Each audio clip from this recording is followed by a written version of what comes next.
यार कुछ कर, आज इन दोनों को बहुत तंग करना है। कुछ सोच रहे, कुछ ऐसा सोच जिससे ये दोनों आपस में ठीक हो जाए, जल्दी कर। मारिया फराह को कहती ही कमरे के बाहर पिलर के गिर्द चक्कर काटने लगी। फराह ने कुछ सोचते हाँ में सर हिलाया था। यार मिल गया आइडिया, इनको खाने में कुछ मिलाकर पिला देते हैं, कैसा है? मारिया ने झकास आइडिया मिल जाने पर जोर की ताली मारी थी। कमीनी, मुझे नहीं पता था तेरे दिमाग में रोमांस के इतने अच्छे अच्छे वाले आइडिया आते हैं। हाँ ये वाला जबरदस्त है यार, दे मार हाथ। दोनों हाथ को हाथ से ताली बजाते फिर पिलर से पतली सड़क बनाती सीधा नीचे किचन में चली आई थी। इमरा अपने कमरे में अकेली बैठी थी। हाशिम जवेद साहब के स्टडी रूम में बैठा कुछ बिजनेस की बातें डिस्कस कर रहा था, मगर फिर जवेद साहब ने ही काफी रात हो जाने पर जाने की इजाजत दी। हाशिम ने खुदा हाफिज बोल अपने कमरे में जाने का रुख किया था। जिस कमरे में वो रह रहा था वो इसके बाप का कमरा था। जमशेद दुरानी का कमरा हाशिम जमशेद दुरानी की मिल्कियत में था। इसे कहकर अपने लिए वही कमरा सेट करवाया था। वो कमरे के पास आया तो लंबा सांस भरते इसने हैंडल को थामना शुरू ही किया था कि कानों में आवाज गूंजी थी। अरे रुक जा भाई हाशिम, ये तो लेते जाए, स्पेशल आपके लिए बनवाया गया है, वो भी अंकल के हुक्म पर। आज पहली रात है ना हवेली, तो यहाँ का रिवाज है स्पेशल वाला दूध दिया जाता है घर के दामाद साहब को। हाथ में पकड़े ट्रे में एक जूस का गिलास था तो दूसरा दूध का था। हाशिम ने फराह को देखा तो ये सब लेकर खड़ी थी और इल्तिजाई नजर से देख रही थी। मैं रात को जूस नहीं पीता। इसके इग्नोर कर वो दोबारा से हैंडल को खोलने लगा तो मारिया ने खुद काम निपटाने के लिए टेप पकड़कर हाशिम के आगे किया। अरे ये क्या हुआ हाशिम भाई, हम थोड़ी ना आपको जूस पिला रहे, ये तो आपकी खास जान से अजीज बेगम के लिए है, और आपके लिए तो स्पेशल वाला दूध है जिसको पीकर अंदर तक ठंड पड़ जाएगी। अजीब से एक्शन बनाती वो बोली। हाशिम ने जान छुड़वाने के लिए ट्रे पकड़ ही लिया था। बहुत शुक्रिया आपका, अब जाओ अंदर। हाशिम ने आंखों से इनको जाने का इशारा किया। मारिया फराह मुस्कुराकर वहां से चली गई थी। अल्लाह जाने दोनों के क्या प्लान थे। यार ज्यादा मसला तो नहीं बनेगा ना, फराह ने टेंशन से पूछा। मारिया ने चिल करते रिलैक्स होने को कहा था। फिर वो दोनों मुंह पर हाथ रखकर खीखी करती अपने कमरे में चली आई थी। लग तो मजे का रहा है। हाशिम ने दूध का गिलास देखते बड़बड़ाते कहा। हाथ से दरवाजा खोल अंदर दाखिल हुआ था। सामने कोई भी नहीं था। हाशिम ने बेड पर जाकर ट्रे रखा था। पी लेता हूँ, वैसे भी मुझे दूध पसंद है। दूध का गिलास उठाकर वो एक ही पल में अंदर ढेल गया था। आह मजा आ गया। गिलास को वापस रखता वो हिम्मत करते उठा। शायद माँ पर गिलास में घुली चीज असर कर रही थी। इमरा जी आप किधर हैं? हल्का हल्का लड़खड़ाते वो पलके झपके आहिस्तगी से बोला। शायद वो बाहर होती, यही सोच हाशिम बाहर की जाने बढ़ा, मगर तभी बाद से किसी के बाहर आने का एहसास महसूस हुआ। वो पीछे को मुड़ा। आप तो फ्रेश होकर आई हो। इसको तौली से बाल खुश करता देख हाशिम नाक सुकेड़ कर बोला था। शायद दूध ज्यादा ठंडा था। ये आपके लिए है, पी ले। हाथ से वो बेड पर पड़े ट्रे में रखे जूस के गिलास की तरफ इशारा करते बोला था। इमरा को हाशिम ठीक हालत में नहीं लग रहा था। इसके उखड़ते अल्फाज तो मुश्किल से खड़ा होना ही बता रहा था। इसको शक होने लगा इस ट्रे को देख। क्या तुमने इनमें से कुछ पिया है हाशिम? इमरान ने पास जाते ग्लास को उठाते स्मेल लेते पूछा तो हाशिम ने 3 बार हाँ में सर हिलाया। इमरान को समझ आ गई थी ये किसकी कारस्तानी होगी। उसने बड़े ट्रे उठाकर पास टेबल पर रखा तौलिया बेड की दूसरी जानब गिरा दिया था। आप बहुत झूठी हैं, मुझसे मोहब्बत नहीं आपको। आहिस्ता आहिस्ता वही शय हाशिम पर चढ़ी। वो दिमाग पर से काबू खो रहा था। इसे मुश्किल से पास आते इमरा को एक ही झटके से खुले गिले बालों से दबोच कर चेहरा चेहरे के सामने किया था। हाशिम, इसकी पकड़ सख्त पाकर वो ना रहते बिलबिला उठी। जब आंखें मीच ली थी जालिम का हुस्न हुस्ने ताब ना सहते। शोर नहीं, मुझे ना आपसे बहुत नफरत है। इमरा के जुदा खुश होंठों पर अपनी शहादत की उंगली रखता वो हुक्मिया सुनाते इसके अल्फाज और सांसों पर पाबंदी लगा गया था। आपने बहुत हर्ट किया मुझे। हाशिम का फोकस इनके जुदा होंठों पर जाते इसने उंगली से होंठ का किनारा सुलझाया था। इमरान ने लब आपस में दबा लिए थे। हाशिम ने नोट किया तो दिल से बीट मिस हुई थी, मगर सामने वाले की तो इस जालिम ने सांस तक रोक दी थी। वजह आज हाशिम कहेगा और वो सुनेगी, मगर फिलहाल तो दिल की धक धक होती धड़कनें सुनी जा सकती थी। जानम आशिकी, इन होंठों ने आज तक इजहार मोहब्बत भी तो नहीं की। इसके पिंक लिप ग्लोस में डूबे जुदा होंठों पर मधुशी जैसा फोकस कर वो नशी धीमी आवाज से बोला, जबकि शहादत की उंगली होंठों से होंठों के किनारे तक को सफर करती। और लम्हा दुश्मनाने जान की जान निकालने का सामान रखता था। जब ये होंठ मेरे नाम की जगह किसी गैर का नाम अदा करते हैं, तब हाशिम का दिल करता है कसम खुदा की इन पर अपनी मलकियत में इश्क की आतिश बनाकर सदाए शिद्दत दूं। और फिर जानम आशिकी से अजहारे मोहब्बत सुनो। हर लम्हा व लम्हा मदहोशी कमाल होती गई। इमरा की जान ढाल सामने वाले के आज जो इरादे थे वो इमरा सोचकर ही बेजान सी होती। जमीन बोस होने तक आई थी। आशिक ने मोहब्बत को सहारा भी दिया तो जान निकालने जैसा वो इसकी कमर के गिर्द हाथ ले जाते, खींच अपने सीने पर झुकाते, इसके बालों को दबोच कर मजीद चेहरा चेहरे के करीब करता। ठहर ठहर कर नक्शे हुस्न देखने लगा था।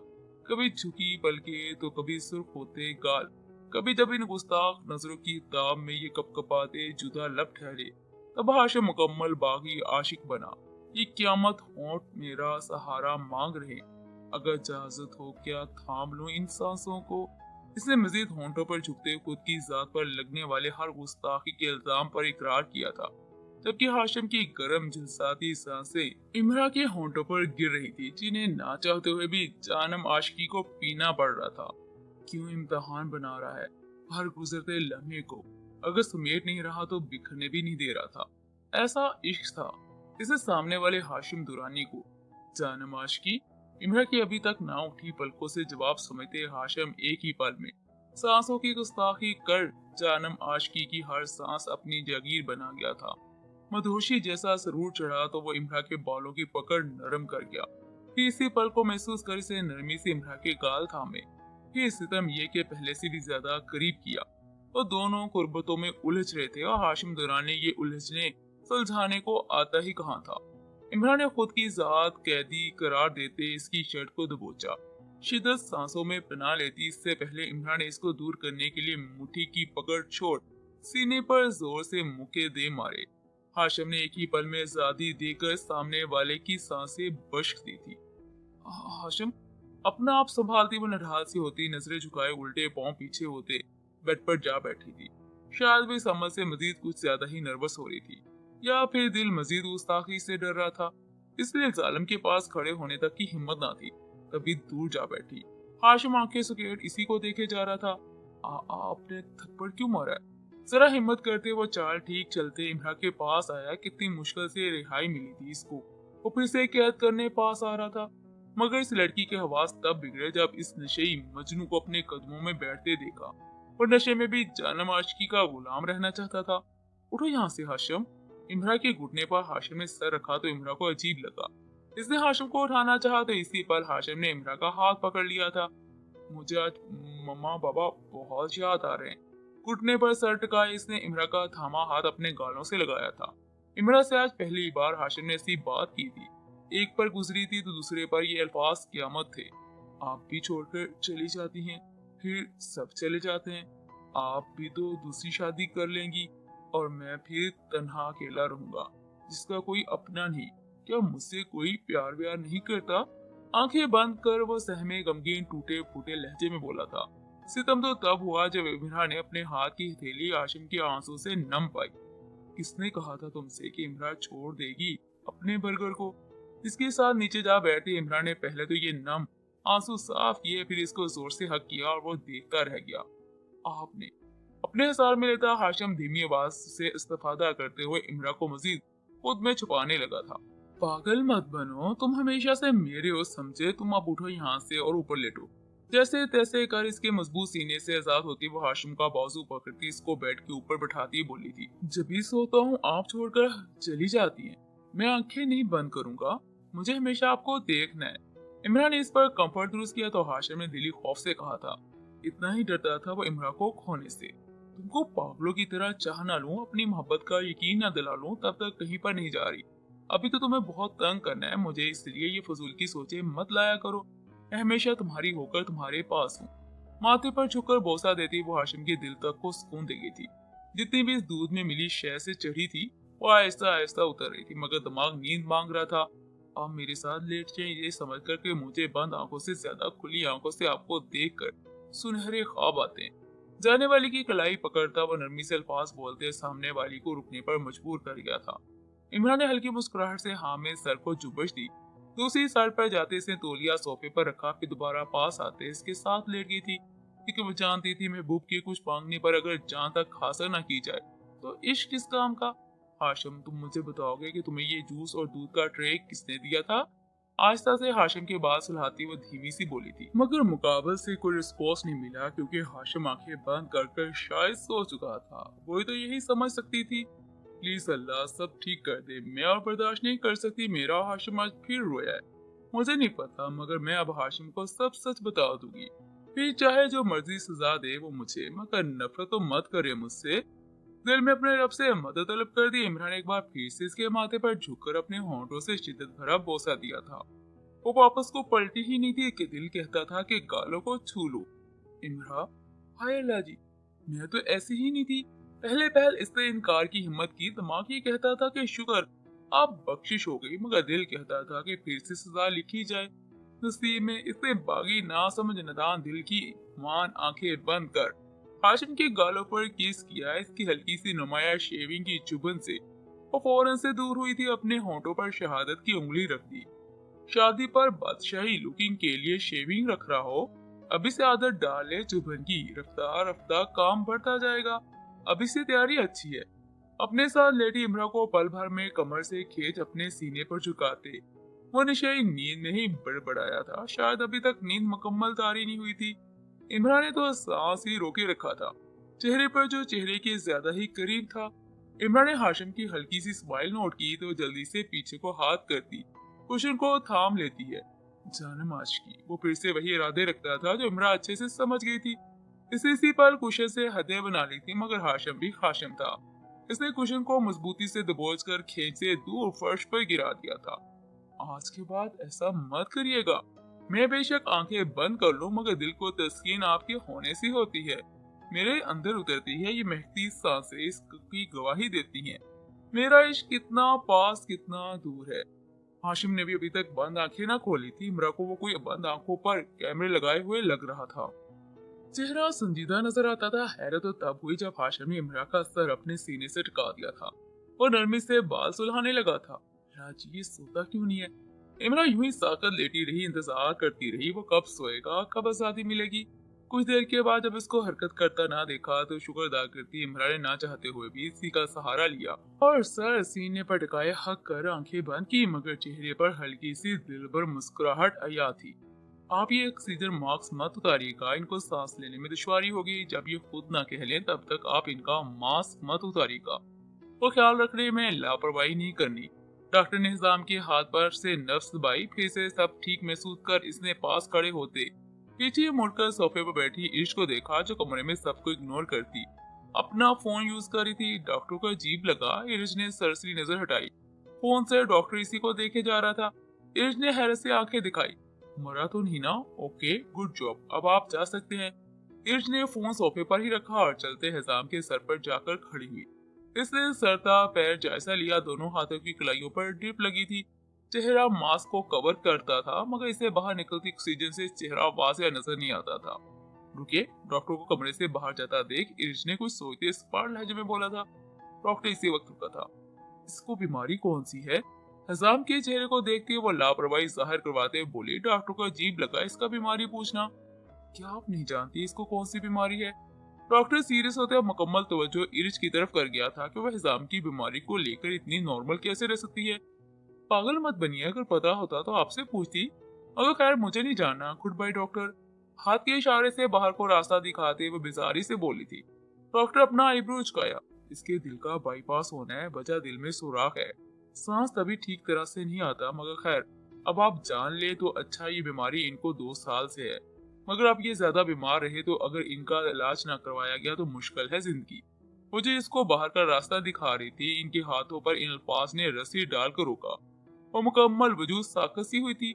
पल को तो सांस भी रुका था, मगर जब अंदर गया तो ऐसा लगा जैसे किसी हथौड़े से अंदर धकेला हो। गुड बाय मिस इर्श, संजीदगी से आखिरी लफ्ज बोलता डॉक्टर चला गया। ये तो सोच भी नहीं सकती थी जिस बीमारी को सुना था। मुझे क्या पड़ी इसको सोचने की अपना इलाज खुद करवाए। खुद को रिलैक्स करती वो भरती वापसी को मुड़ी थी। कितनी बेहिस जालिम, सीने में पत्थर था, इसके न जाने किस शय का दिल रखती थी। वो दिल का दिल तक कोई एहसास नहीं जाता था। तो चलती सोफे के पास आई तो फोन रिंग हुआ। इसने फोन स्क्रीन पर नंबर नोट किया तो स्वीडन का था। फौरन से इर्श ने कॉल पिक की। अब क्या मसला है तुम्हें? इससे भी बेजारी से बात करती इर्श सोफे पर गिरने से के अंदाज में बैठी थी। जबकि सर पुष्प पर गिराया था वो बिल्कुल इसके सोफे के सामने वाले बेड पर बेहोश लेटा था। जिसको दिल की खरीदारी करनी थी एक वो थी इसकी बीवी जो सुनकर भी रिलैक्स थी। लिसन ईश, कल तुम्हारी और हिजाम की वेडिंग है, फाइनल हो गया है, बॉस ने कर दिया है, अब इनकार मत करना। बॉस सब जानते हैं तुम पहले से इसके साथ रिलेशन बना चुकी हो। ईश ने आंखें फाड़ी, ये सुनकर वो कितनी रिलैक्स थी, पूछ लगाए लेटी थी। मगर अब ये सुनकर वो फौरन से सीधी हुई सामने वही लड़का नजर आया। क्या? मगर इसकी हालत का तुझे पता है, ये वेडिंग हॉल में जाने की ताकत नहीं रखता। क्या तुम पागल हो जो कल मेरी वेडिंग रख दी है? कोई भी बहाना बनाती वो तड़पती चिड़िया की तरह सोफे से उछलती उठकर खड़ी हुई थी। कौन कह रहा है कि वेडिंग हॉल में जाना है? तुम्हारे घर पे ही फंक्शन होगा और बस 2 रिपोर्टर्स कैमरामैन जो सबूत के लिए तुम्हारी वेडिंग की पिक्स बनाएंगे और हम सब होंगे। एक ब्यूटिशियन, इससे ज्यादा कुछ और अरेंजमेंट नहीं है। तुम्हारी ड्रेसिंग के लिए मैंने कुछ पिक्स व्हाट्सएप की हैं, देख लो और सिलेक्ट कर लो। जितना सुना था इसने कहीं ज्यादा आग लगी थी। इस ईर्ज को सामने लेटे हिजाम को देख तो आग बगोला हो रही थी ईर्ज। और हाँ, इस दिन वाला सीन जो तुम्हारे हस्बैंड ने कंप्लीट किया था ना, जिसकी वजह से ये सब हुआ, वो सीन दोबारा से होगा, मगर इस बार शूटिंग एरिया में नहीं बल्कि तुम्हारी वेडिंग एरिया में।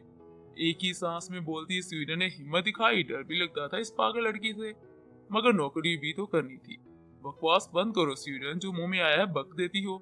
इर्ज ने दांत पीसते पेशानी पर बल डाले थे। देखो इर्ज, मुझे पता है तुम गुस्से में हो, मगर ये भी याद रखो किसी हफ्ते फिल्म की रिलीजिंग है और अवार्ड भी इसी साल को मिलना है। यही टाइम है, अपनी मेहनत जीत लो। और तुम तो आगे ही इर्ज हो, जिसको अपनी एक्टिंग से ज्यादा कुछ अजीज ही नहीं है। इर्ज का माइंड दूसरी तरफ करती हुई इसको समझाने लगी, मगर ये तो स्वीडन ही जानती थी इर्ज को हैंडल भी इसी तरह किया जा सकता था। ओके, बट फिक्स तक, अरेंजमेंट बाद में, भाड़ में जाओ तुम सब, और ऐसा वैसा तो कुछ सोचना भी मत, समझी तुम? स्वीडन ने इसे धमकी सुनी तो हंसी कंट्रोल की। क्या यार, मेरे हस्बैंड है, मैं इनको सोचूंगी, हिसाम को क्यों? और प्लीज यार गुस्सा कम किया करो, आगे ही बेचारा बीमार रहता है। ऐसे ही लड़का गरीब बिल्कुल भी नहीं जितना मालूम हुआ है। इतना जानकर कि इसकी दौलत हैरान हूँ मैं, न जाने कितनी कंपनीज का सीईओ है ये हिजाम, मगर खैर छोड़ो। जानबूझकर इसको चढ़ाते स्वीडन ने शौकी से कहा था, जहल कहीं तेरे शोहर तेरी टांगे तोड़ न दे, निकल यहाँ से। फोन को सोफे पर उछालते वो गुराई काफी गुस्से में लग रही थी। इसने अपनी पेशानी मसली, अब कल का दिन सोचने लगी। ये वार्ड का सिलसिला इस महीने को होना था, क्या मुसीबत है मेरे लिए। आह, बेबस सी होती वो मुठियां भींच कर बोली थी। इसने फिर से हिजाम को घूरा, जिसकी ऑक्सीजन मास्क से निकलती भाप चेहरा ढांप देती। आह, इस लड़की की इतनी औकात मेरे साथ तस्वीर बनाने की। तंजिया आप भरती वो मुंह खोलकर बोली, जबकि जाविये बेजारी दिखा रहे थे। आखिर समझता क्या ये खुद को आज अच्छा मौका मिला है, इसको छोड़ूंगी नहीं। जहन में आते ख्याल आने वाले वक्त की खैर नहीं बता रहे थे। इधर ने पास पड़ी ऑक्सीजन मशीन का स्विच बंद करने के लिए हाथ आगे ही बढ़ाया, मगर तभी किसी के भारी हाथ ने ईर्ष का हाथ पकड़कर ये अमल रोक दिया। ईर्ष, देर बाद कहता वो सितमगर को देखने की हिम्मत करता, आहिस्ता आहिस्ता आंखें खोलता है। हाथ छोड़ो मेरा। यकदम खींचकर अपना हाथ पीछे को करती ईर्ष ऊंचा बोली, मगर हिजाम का हाथ बेडशीट से फिसलता नीचे को हुआ था। लिसन ईर्ष, आहिस्ता से मुकम्मल आंखें खोल वो मदम मदम सा सांस खींच रहा था। मुझे मारना चाहती हो? इन मोटी जालम आंखों में देखते हिजाम तरसते दिल से बोला था। इर्ज इनकार कर देगी? हाँ, और तुम्हें देखना हिजाम, जितनी मेरी एक्टिंग का सत्यानाश मार चुकी हो तुम, इतनी तुम्हारी जिंदगी की हर सांस का मैं सत्यानाश मारूंगी। मगर वाह यार, तुम्हें पता है सबसे मजे की क्या बात है? चेहरे पर तंजिया मुस्कुराहट जाहिर करवाते इर्ज ने अपनी शहादत की उंगली इसके दिल के मुकाम पर रखी और जरा दबाई। तुम्हारे इस टूटे फूटे सुराखी दिल के साथ अब जो इर्ज करेगी सारी दुनिया याद रखेगी। तुम मुझे जान लेते तो कभी मेरा नाम खराब ना होने देते, मगर अफसोस तुम्हारी जिंदगी पर। क्या कर सकते हैं अब तो ये लड़का जितने दिन जिंदा रहेगा इतने दिन ये इश्क मारेगी और अपना बदला लेगी। हजाम ने इस जालम को देखते अच्छा अपनी आंखें ही बंद कर ली थी, मगर अल्फाज से कैसे बचा जा सकता था? कितनी नडर थी वो कुदरत के फैसलों से। शायद वो ये भूल गई थी कि वक्त बादशाहों के साथ खेल जाता है, क्या इसकी बारी नहीं आएगी? मगर हकीकत तो ये थी कि वक्त ने खेलना शुरू कर दिया था। और इर्ज की सोच से परे, मुझे इसी टूटे फूटे सुराखी दिल की कसम, इर्ज तुम्हें अपनी इर्ज ना बना लिया, जिंदगी का मतलब ना समझा दिया, तब तक चैन से नहीं मरूंगा मैं। वो दोबारा से आंखें बंद कर सुकून का सांस भरता है। इसे दिमागी सुकून के लिए सोना ही बेहतर समझा। बॉस्टर कहीं का, जहाल, कमीना इंसान, बंदरी का यार। वो कमरे से बाहर गई दूसरे कमरे में जाने के लिए, मगर फिर दोबारा ही इसी कमरे में आई। क्योंकि आग जो लगा दी थी मैडम ने, अब दोनों एक ही कमरा यूज करते थे। ईश ने दरवाजा खोला और अपनी इज्जत नफ्स पर काबू रखा, क्योंकि अभी तो बड़ी बड़ी बातें कर गई थी, अब फिर दोबारा वो आ गई थी। बस आज ही रहूंगी इस कमरे में, कल अपना कमरा सेट करवा लूंगी। आंखें बंद कर लेटे हिजाम को बड़ी आंखों से देखती वो ऊंचा बोली थी, जबकि हिजाम के होंठों पर मुस्कुराहट सजी थी। इसकी बातों पर ईश ने सोफे को देखते पांव पटके फिर इसी जगह जा लेटी, मगर न जाने कल का दिन कैसा होगा।